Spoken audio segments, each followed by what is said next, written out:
What if I tell you there's one, not yet explored possibility of Herobrine being something more than just a creepypasta? Just what if the thing I have been pointing at few years ago is real? Today I'd like to take you on a journey, a deep dive if you will, into a promising, possible explanation of Herobrine. In a typical video essay fashion, I'd now explain who Herobrine is, how it all stemmed from a post on some forum, how the Copeland stream made the creepypasta explode in popularity, but there are already videos covering that, and I want to get straight to the point. You've probably heard many hypotheses about Herobrine's existence, ranging from totally absurd, like Herobrine haunting your hard drive, to more reasonable ones, like Herobrine being included in the game at some point, but to this day I haven't heard one that wasn't debunked. Minecraft's source code has been known and analyzed for years, and not a single line of code pointing to Herobrine has been found. But I had this crazy idea. You see, many Herobrine stories included a key detail that sparked a thought in my head: pirated version of the game. Apparently, Herobrine appeared only on unofficial or non-premium installations of Minecraft, and today I want to explore that possibility. But without further ado, for the sake of this video, I've downloaded a popular cracked Minecraft launcher made by Hokkaido, also known as Minecraft SP. Then I decompiled it, and while browsing through its source code, I found nothing. There was nothing suspicious, and to be honest, I did not expect to find anything extraordinary in a popular launcher downloaded from a first search result on Google, but that's not the point. I want to focus on something else. In this video, I want to show you how easy it is to modify that launcher and use it as a base for either a harmless prank built on a premise of popular creepypasta or something much more sinister. However, to understand that properly, we first need to talk about launchers in general. What they are and what do they do? Well, a launcher in Minecraft terminology is a program that lets you boot up the game easily. You don't need a launcher to play the game, you can do it with a simple batch file, but launchers are much more user-friendly. Additionally, a launcher such as Minecraft SP would automatically download necessary files from Mojang servers, Minecraft.jar, necessary libraries, etc. It would also let you update the game easily. But can you see the problem?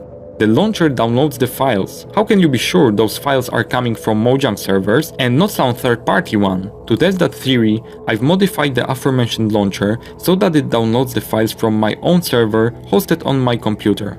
Okay, let's stop for a second. More technical players might be wondering, how could nobody notice that? People were installing mods, digging in the game files, surely somebody would notice. But what if I tell you the launcher I've made makes it practically impossible to detect that the game was modified?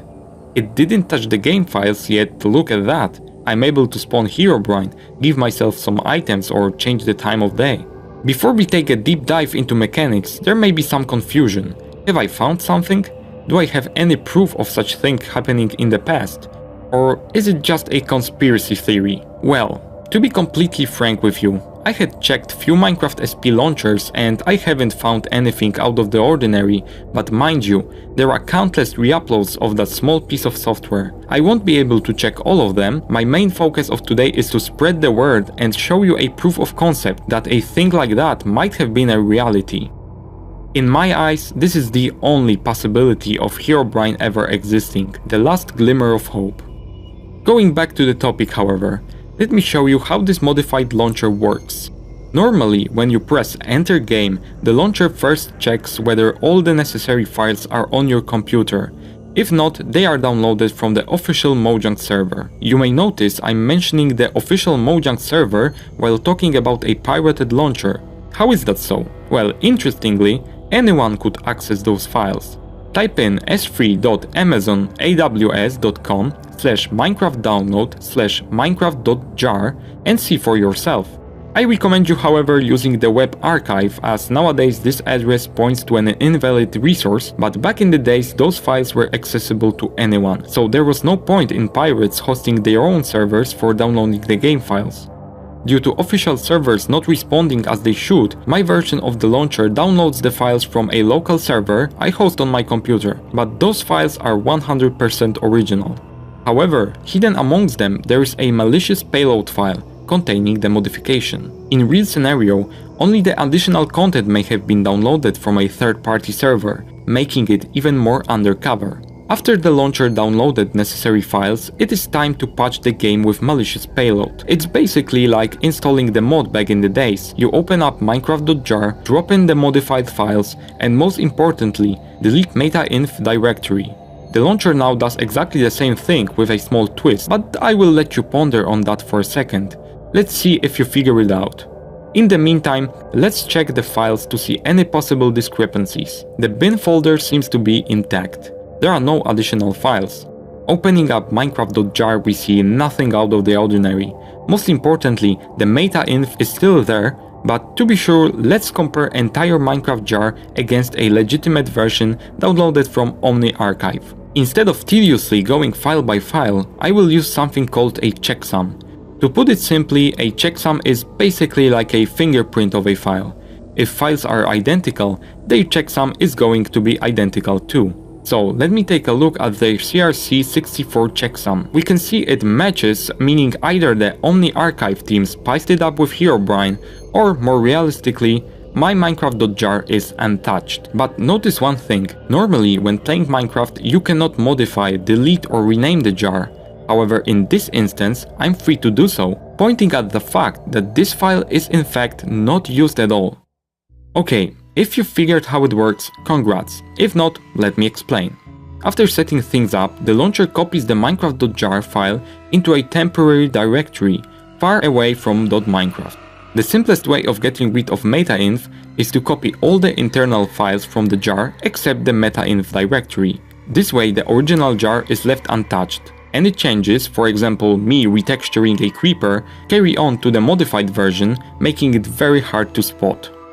I think it's good time for me to stop and explain the whole deal with the meta-inf directory. Why is it so important to delete it when modifying the game files? Let's take a look at one of the files stored in meta-inf, manifest.mf. This file contains SHA1 checksums for all the game files. For the sake of this video, you don't need to know what SHA1 is, just know that the purpose of it is to reduce the files to a short, manageable string of characters. Just like CRC64 that I've used to compare two Minecraft.jar files. Later, when loading the jar, Java runtime environment checks whether the actual checksums of game files match the ones in manifest.mf. If not, an exception will be raised and you'll see the error screen pop up. Now let's get back to the topic. After the Minecraft jar is copied, the payload file is placed in that hidden directory too. And finally, the launcher tells Java to load necessary files using the modified, copied version of jar and the payload too. Even if we now open the modified jar, you won't see the modified files, as they are loaded by Java during the runtime. The result of that whole process, you are playing a modded instance of Minecraft without even knowing that. Best part is, it would even work with some mods installed, as long as there are no conflicts. The malicious payload could go a step further. Instead of raw dogging the Herobrine into the game, it could function as a regular mod, using modloader to further eliminate the possibility of incompatibility with user-installed mods. Quite fascinating, isn't it? Okay, but what if there was a conflict? Wouldn't that give it away? Well, for a technical, cautious player, it may set off an alarm, or at least a warning. But most people will just stare at the crash message for a bit and probably try again, just to be sure. The launcher could detect the crash and enter the silent mode. This time, it launches the game in an ordinary fashion. The player, oblivious to the whole situation, remains convinced it was just a bug. Maybe a cosmic particle hit their RAM in a wrong way or something. And the sneaky author of the launcher slips under the radar. I know what some of you may think. This is far-fetched. Why would anyone go through such lengths to scare some children? And just so you understand me, I do not accuse Hokkaido of any wrongdoings. All I say is they created a launcher that's really easy to reverse engineer, modify and distribute without anyone giving it a second thought. I have zero experience in reverse engineering, yet I was able to decompile and modify its source code with minimal toolkit at my disposal. Also, the modified launcher I've presented to you today is just a proof of concept. In reality, it may have been much more advanced, and the mod itself, instead of adding a wandering Herobrine dummy, it could be a full-fledged player simulation with advanced AI. It could even allow for remote access, basically transforming your single-player world into a multiplayer one. The sky is the limit in this case. I'm well aware it was around 16 years ago, but I see no technical limitations for implementing Herobrine into the game.